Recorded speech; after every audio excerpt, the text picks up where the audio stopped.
Hi ನನ್ನ ಪ್ರೀತಿಯ ಸ್ನೇಹಿತರೆ, ಹೇಗಿದ್ದೀರಾ? ಇವತ್ತು ಡ್ರ್ಯಾಗನ್ ಫ್ರೂಟ್ ಮಿಲ್ಕ್ ಶೇಕ್ ಮಾಡೋದು ಹೇಗೆ ಅಂತ ನೋಡೋಣ ಬನ್ನಿ. ಬೇಕಾಗುವ ಪದಾರ್ಥಗಳು ಡ್ರ್ಯಾಗನ್ ಫ್ರೂಟ್, ಹಾಲು ಮತ್ತು ಸಕ್ಕರೆ. ಮೊದಲಿಗೆ ಡ್ರ್ಯಾಗನ್ ಫ್ರೂಟ್ ಸಿಪ್ಪೆ ಎಲ್ಲ ಈ ಥರ ನೀಟಾಗಿ ತಕ್ಕೋಬೇಕು. ನೋಡಿ, ಈ ಥರ ಎಲ್ಲ ತಕ್ಕೊಂಡ್ಮೇಲೆ ನಾನು ಚಿಕ್ಕ ಚಿಕ್ಕದಾಗಿ ಕಟ್ ಮಾಡ್ಕೊಳ್ತಾ ಇದ್ದೀನಿ. ಒಂದ್ಸಲಿ ತೊಳ್ಕೊಳ್ಬೇಕು.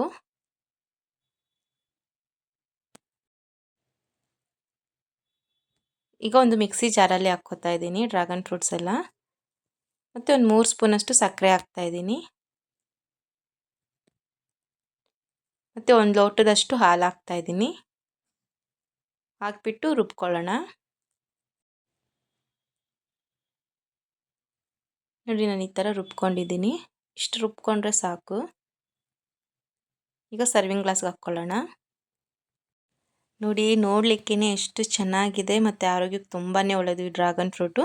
ನೀವು ಮನೇಲಿ ಟ್ರೈ ಮಾಡಿ, ಖಂಡಿತ ಇಷ್ಟ ಆಗುತ್ತೆ. ಇಷ್ಟ ಆಗಿದ್ರೆ ಲೈಕ್ ಮಾಡಿ, ಶೇರ್ ಮಾಡಿ, ಕಮೆಂಟ್ ಮಾಡಿ ಮತ್ತು ಸಬ್ಸ್ಕ್ರೈಬ್ ಮಾಡಿ. Thank you friends.